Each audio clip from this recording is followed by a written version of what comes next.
Hi everyone, Goblin Squire here again with another video on preparing your miniatures for painting.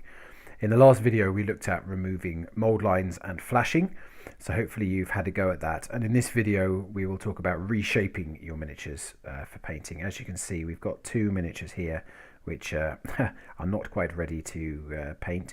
Both of them have slightly unfortunately shaped weapons. So we'll have a look at that. I've got the soft plastic Reaper Bones miniature here and a metal miniature here, so I'll talk you through both of them. What I won't talk you through is the hard plastic because that doesn't bend, so if you do get any that would be in that situation, unfortunately they will just break, but that does normally mean also that they wear a bit better in packaging. But I'll show you the metal miniature first, simply because it just takes a few seconds and is a simpler process than the Reaper Bones, and then we'll get onto that other one afterwards. So it doesn't really get any easier than reshaping a metal miniature, because really all you've got to do is gently bend it back into place. Because it's malleable, it is able to just be slowly bent back. The only thing is you do want to do it slowly, because it is possible to just snap off what it is that you're trying to bend, and you obviously don't want to do that. But I don't want you to think that it's also an incredibly delicate procedure, because so long as you're not really attacking it and you are just trying to carefully bend it back into shape, that will work fine.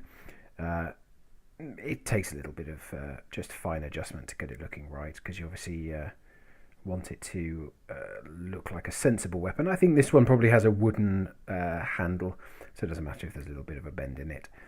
But there you go. It really is as simple as that, and you've got a metal miniature which is ready to move on to the next stage at that point.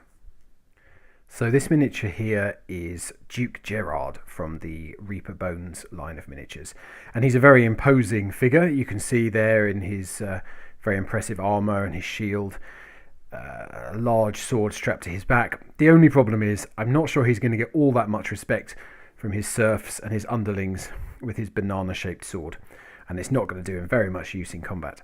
So we want to straighten that out before we get it painted. And as I mentioned, the plastic is a little bit more involved as a process than the metal, simply because if we untuck this from here and I straighten it out and I hold it there for a couple of seconds, and it goes straight back to where it was.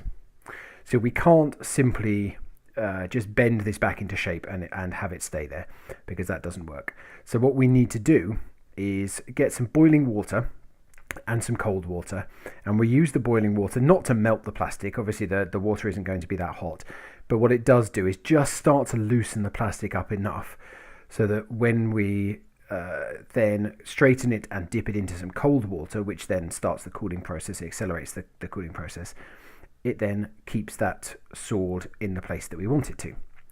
So it's not difficult. Obviously, as with the last video, I hope this goes without saying, but it is boiling water. Don't do anything too silly with it. Do be careful, because you can hurt yourself.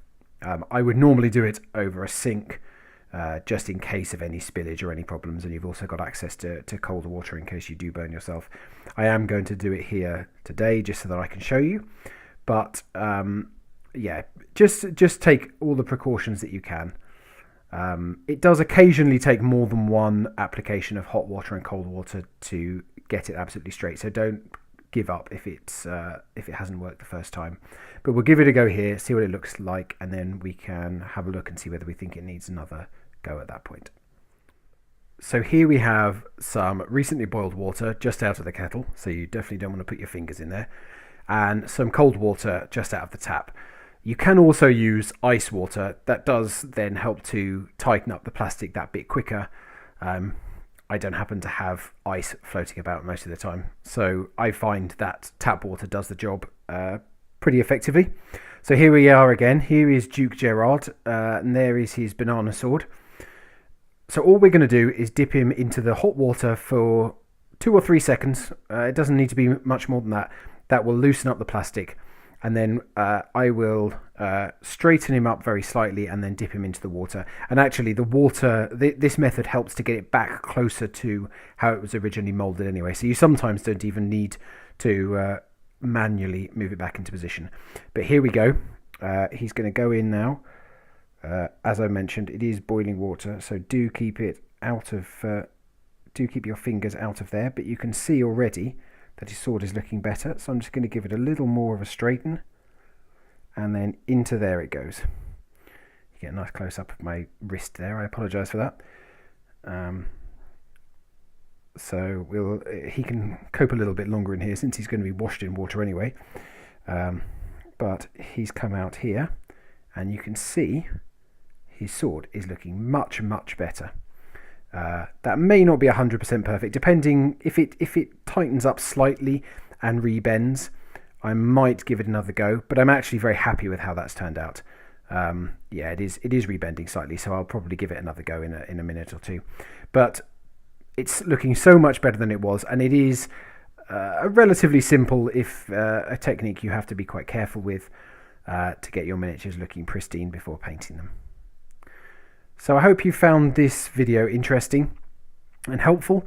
The next video will be a mercifully short video just on how to clean your miniatures before you paint them, because that is another important step, particularly with the Reaper bones.